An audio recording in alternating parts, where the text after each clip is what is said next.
Autoline Daily is brought to you by Bridgestone, your journey, our passion. Dow Automotive Systems, improving durability and increasing design flexibility with Betamate structural adhesives at dowbetamate.com. And by Hyundai. Experience the 2011 Hyundai Sonata today at HyundaiSonata.com. This is Autoline Daily for the last day in October. Man, did that month go by fast. And don't forget, tonight is Halloween, but let's get to the news. As you know, Volkswagen set a goal of becoming #1 in the world by 2018, but it sure looks like the company could get there this year. That's certainly the case if you measure all the revenue it raked in so far this year and how much profit it's generated. We'll have all the details later in the show. Earlier this year, Nissan introduced a commercial van in the U.S. called the Envy. The segment is currently dominated by GM and Ford, so it's no surprise to see that Wards is reporting that the Envy is getting off to a slow start. Its 205-day supply is second only to the Dodge Viper's 304 days of inventory. But I'd point out that a high day supply is actually common when a new product is introduced. Even so, the Envy sales are very slow. Through September, only about 3,000 have been sold compared to nearly 70,000 Ford Econolines and 42,000 Chevy Expresses. And in September, only 24 NVs were sold. But you know, globally speaking, car sales are strong. Over 6.9 million vehicles were sold in September, a 6.6% increase compared to a year ago. North America, South America, China, and Europe all recorded gains, but Japan was the only major market to see a fall, with sales dropping 2%. Another day, another new model for Mini. The British brand is introducing a roadster version of its popular small car. It's the 6th vehicle in the company's lineup, and its first ever two-seat drop top. A naturally aspirated 1.6-liter is the base unit. The S model straps on a turbocharger and gains about 60 horsepower. There's an even more powerful John Cooper Works edition, and of course, a diesel. Output ranges from 122 ponies on the entry-level engine to 211 on the Works model. The diesel puts out 225 foot-pounds of torque, a crazy amount for such a small car. There's no pricing or availability information to report at this time. Renault took the wrapper off a new small car over the weekend. The Pulse will be the brand's third model sold in India when it goes on sale next January. The Fluence sedan and Koleos sport utility vehicle are its other two offerings. The Pulse will compete in the low-priced small car market, currently dominated by Maruti Suzuki, Hyundai, and Tata. There was a time when Henry Ford told his customers they could have any color they wanted as long as it was black.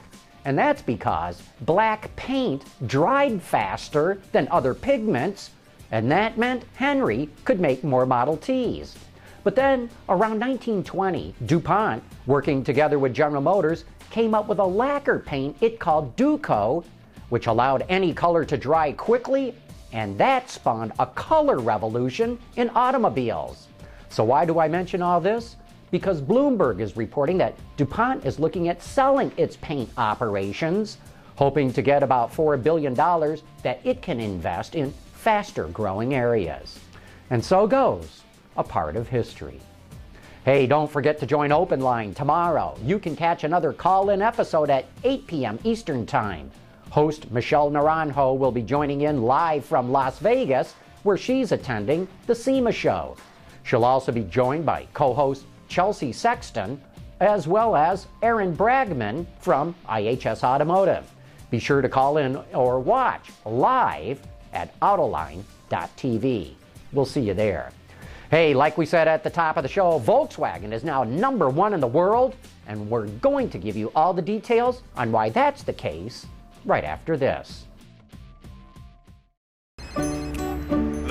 What if we always settled for the first thing that came along? Then we'd never have gotten here. Introducing the Sonata Hybrid from Hyundai. couple of months back, we looked at research and development expenditures for the major automakers to see which car maker is investing the most in future products. Now let's take a look at which companies raked in the most money and had the best profits for the first half of the year. Just like with R&D spending, Volkswagen dominated in total revenue. The company took in $14 billion more than number 2 Toyota, which in turn beat number 3 GM by $23 billion. For the most part, the ranks depend on how many cars an automaker sells, but that's not always the case. Daimler and BMW are not high-volume companies, but both are in the top 10 in revenue. Both companies benefit from being able to charge a premium for their vehicles.